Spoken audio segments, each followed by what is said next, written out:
Tax को लेकर भारत में एक पुरानी कहावत है कि एक आदर्श कर प्रणाली को ठीक उसी तरह काम करना चाहिए जैसे एक मधुमक्खी फूल से रस चूसती है। जब स्वादिष्ट शहद निकाला जा रहा होता है तो फूल को नुकसान नहीं पहुंचाया चाहिए, लेकिन मौजूदा परिस्थिति को देखें तो सरकार मधुमक्खी की तरह टैक्स तो वसूल रही है, लेकिन फूल यानी मध्यम वर्गीय परिवार को उसका डंक चुभता हुआ साफ महसूस हो रहा है। मध्यम वर्ग की बात करें तो आयकर के मामले में ये सबसे ईमानदार करदाता समूह है। नौकरी पेशा होने के चलते रिटर्न फाइल करना इसकी मजबूरी है। ऐसे में ये वर्ग देश की प्रगति में जमकर हाथ बटाता है, लेकिन बढ़ती महंगाई को देखते हुए टैक्स को लेकर उसकी चुभन बढ़ती ही जा रही है, क्योंकि अगर महंगाई से हम इसकी तुलना करें तो अपेक्षाकृत कम आय वाले लोगों पर टैक्स का बोझ उच्च वर्ग के मुकाबले बहुत ज्यादा है। बीते एक दशक से टैक्स स्लैब में बड़ा बदलाव नहीं हुआ है। इसके कारण लोग कम वास्तविक आय पर ज्यादा आयकर का भुगतान कर रहे हैं। ये आज गंभीर विचार का विषय बन गया है। आखिरी बार टैक्स ढांचे में बदलाव 2014 में हुआ था। बजट 2014 के अनुसार 5 लाख रुपए से ज्यादा की आय पर 20% और 10 लाख रुपए से ज्यादा की आय पर 30% की आयकर दर लागू थी।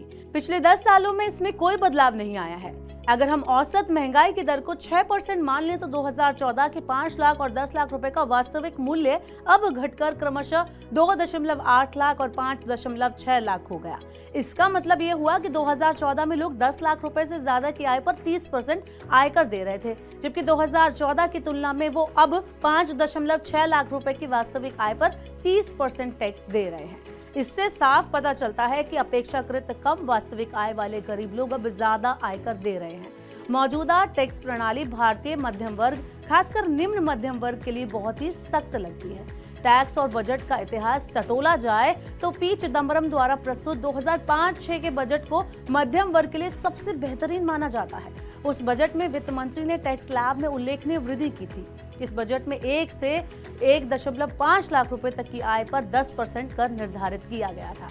वहीं 1.5 लाख से 2.5 लाख रुपए तक की आय यानी 1.5 से 2.5 लाख रुपए तक की आय पर 20% और 2.5 लाख से ऊपर की आय पर 30% टैक्स लगाया गया था।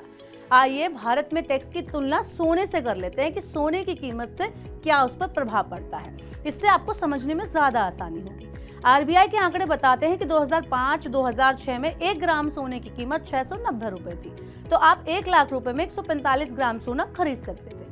अगर आप उसको आज की आय से देखें, याद रखें कि तब आय के उच्च स्तर पर कोई आयकर नहीं था। अगर आप इस सोने को 11 जुलाई 2024 की Indian Boolean and jeweller association के ताजा रेट से बेचें तो आपको 7,275 रुपए में 1 ग्राम सोना मिलेगा। इस हिसाब से 10.5 लाख रुपए में आपको 145 ग्राम सोना मिलेगा। इसका मतलब ये हुआ कि गोल्ड स्टैंडर्ड के अनुसार 2005-06 के टैक्स स्लैब की तुलना में 10 लाख रुपए से ज्यादा आय वालों पर 10% का सबसे कम आयकर स्लैब लगाया जाना चाहिए। इसी तरह यदि वित्त मंत्री इस बजट को ड्रीम बजट बनाना चाहती हैं तो 20% स्लैब 15 लाख रुपए से शुरू होना चाहिए और 30% टैक्स स्लैब 25 लाख रुपए से शुरू होना चाहिए। हाँ, सरकार ये तर्क जरूर दे सकती है कि उसने नई टैक्स प्रणाली पेश की है जिसमें उच्च आय पर बहुत कम दर है। वहीं 7 लाख रुपए तक की आय पर कोई कर नहीं लगता, लेकिन नई कर व्यवस्था में पुरानी कर व्यवस्था के तहत उपलब्ध कोई महत्वपूर्ण कटौती और छूट नहीं है। पुरानी टैक्स व्यवस्था के तहत सभी कटौती और छूट के साथ अधिक टैक्स बचाने वाले व्यक्ति के लिए नई कर व्यवस्था में जाने के लिए कोई प्रोत्साहन नहीं है। वहीं अगर दूसरी तरफ देखें तो जिस व्यक्ति ने 25 साल के होम लोन को लिया हुआ है वो नई योजना से अपने आप बाहर हो जाएगा। वहीं 15 साल के पीपीएफ और उससे भी लंबी अवधि के लिए सुकन्या समृद्धि खातों में निवेश करने वालों को भी कोई नई व्यवस्था में फायदा नहीं मिलेगा। एचआरए जो करदाताओं को बड़ी राहत देता है, केवल पुरानी कर व्यवस्था के तहत उपलब्ध है। बीते 10 साल से 15 साल में शिक्षा की लागत भी बढ़ गई है। कई करदाताओं ने अपने बच्चों की उच्च शिक्षा के लिए ऋण भी ले रखा है और पढ़ाई पूरी होने के बाद 7 साल तक उसका पेमेंट करना होगा। फिर भी ब्याज पर कटौती का दावा केवल पुरानी कर व्यवस्था के तहत ही किया जा सकता है। ऐसे में करदाता अजीब से भंवर में फंसा हुआ है। होम लोन या एजुकेशन लोन में निवेश कर वो वैसे ही लंबे समय के लिए खुद को पुरानी टैक्स व्यवस्था में सौंप चुका है।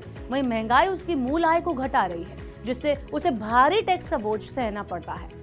आपको इस व्यवस्था के बारे में क्या कहना है? बजट को लेकर आपकी कोई एक्सपेक्टेशन है, कोई डिमांड है?